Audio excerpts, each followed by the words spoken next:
Dunia industri kreatif memiliki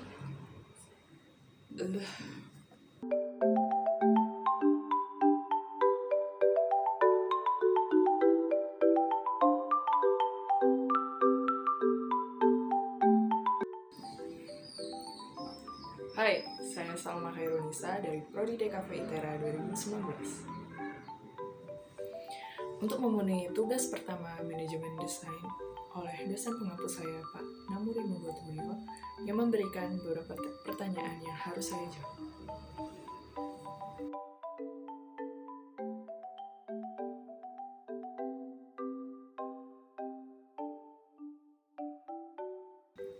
Banyak definisi daripada manajemen ini, salah satunya pendapat dari Bapak Jules R. Terry dalam bukunya yang berjudul Principle of Management tahun 1997 menyebutkan bahwasanya manajemen merupakan sebuah proses yang terdiri dari penggerakan, pengkelompokan, pengorganisasian untuk mencapai sebuah tujuan yang telah ditetapkan sebelumnya, yang kemudian pengertian ini dikenal dengan fungsi manajemen.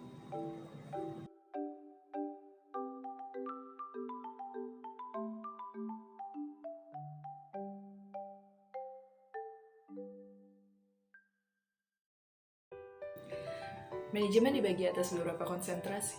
Yang pertama, manajemen pemasaran, yaitu memfokus pada strategi untuk memenangkan pesaing bisnis dalam pasar.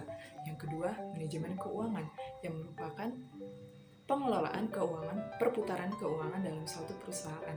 Yang ketiga adalah SDM atau sumber daya manusia, yang merupakan istilah dari karyawan yang bekerja dalam suatu perusahaan untuk memberdayakan proses dari sebuah perusahaan. Manajemen operasional, yang merupakan pemahaman daripada sebuah operasi atau proses operasi dalam sebuah perusahaan.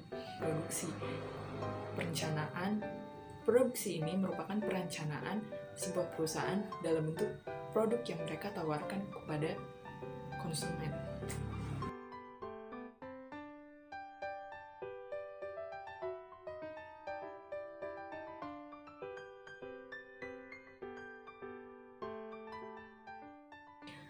Mengapa DKV perlu yang namanya manajemen? DKV merupakan bagian dari industri kreatif. Yang kita tahu dalam industri kreatif ada yang namanya usaha dan bisnis.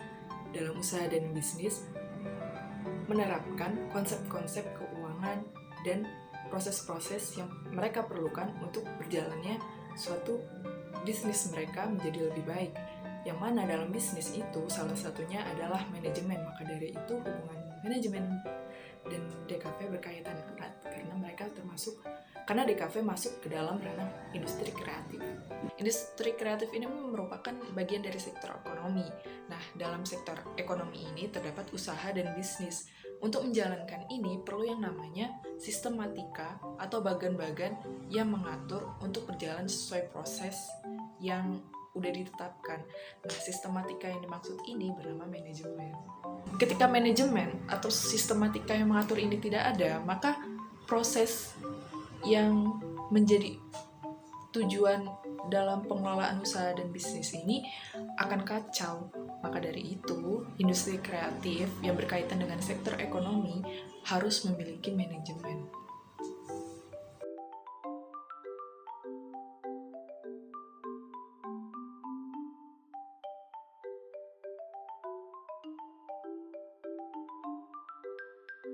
Unsur apa saja sih yang menjadi faktor keberhasilan manajemen perusahaan? Yang pertama adalah pegawai. Pegawai merupakan aset tenaga kerja yang dibutuhkan perusahaan. Yang kedua adalah materialis, yang merupakan strategi untuk menyusun bahan baku perusahaan yang dalam mesin. Mesin ini aset daripada perusahaan untuk mendukung sebuah produksi. Adalah waktu, yaitu peninjauan sebuah produksi agar berjalan efisien dan seefektif mungkin. Yang terakhir adalah keuangan, yang merupakan bagian dari modal atau usaha dari sebuah perusahaan.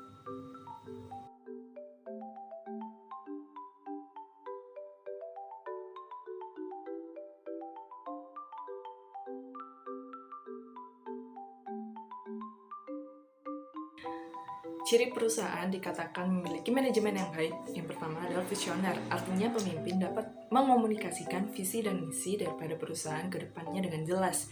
Yang kedua, demokratis, artinya tim atau anggota dari perusahaan ini ikut serta dalam penyampaian pendapat, penyampaian kritik, dan penyaluran ide di setiap kesempatannya.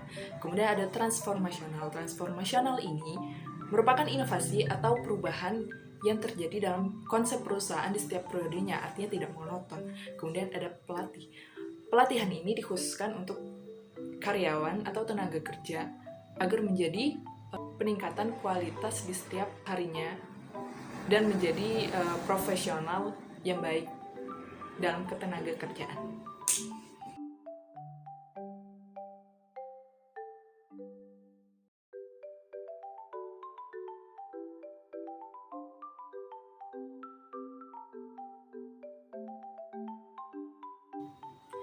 Manajemen perusahaan dikatakan baik apabila memenuhi standar, diantaranya struktur tugas, standar kerja, kemudian prosedur kerja, dan usaha atau keuangan. Apabila dari standar-standar manajemen ini tidak ada atau tidak lengkap, maka ada kemungkinan kecacatan daripada manajemen sebuah perusahaan. Dua contoh perusahaan yang dikatakan memiliki manajemen yang baik. Yang pertama ada Google. Google sangat-sangat memerhatikan karyawannya, sehingga dalam manajemen ketenaga kerjaan mereka dikatakan sangat baik. Mereka menyediakan fasilitas dan pelatihan kepada para karyawannya sehingga dapat bekerja dengan efisien dan efektif, dan juga memilah-milih ketenaga kerjaan mereka yang profesional, sehingga tidak sembarang yang dapat bekerja di perusahaan. Kemudian menerapkan disiplin yang tinggi dan juga inovasi-inovasi yang berubah di setiap periode mereka. Sama halnya dengan Coca-Cola. Coca-Cola menerapkan disiplin tinggi kepada ketenaga kerjaan mereka dan juga memiliki inovasi yang tinggi di setiap periode mereka. Kita lihat di strategi marketing dalam pengiklanan, tidak adanya konsep yang monoton di setiap periode mereka, sehingga dapat dikatakan transformasional terhadap teknologi dan marketing mereka. Google juga memiliki budaya yang bisa menjadi inspirasi dalam perusahaannya. Dan dari pengaruh budaya inilah tercipta manajemen di perusahaan Google yang terkenal sangat baik. Ada penawaran fasilitas kepada karyawan mereka yang tidak membatasi kinerja mereka hanya di dalam satu ruangan atau di atas meja saja. Mereka diperbolehkan untuk bekerja di atas ayunan, bekerja di atas karpet, atau di kursi-kursi luar, di kafe, atau di tempat-tempat bebas lainnya. Sehingga ini membuat pemberdayaan karyawan mereka tidak terpatok atau monoton saja di dalam ruangan, membuat ide-ide mereka terbatas. Budaya Google juga, mereka menerapkan perpindahan departemen di setiap karyawannya.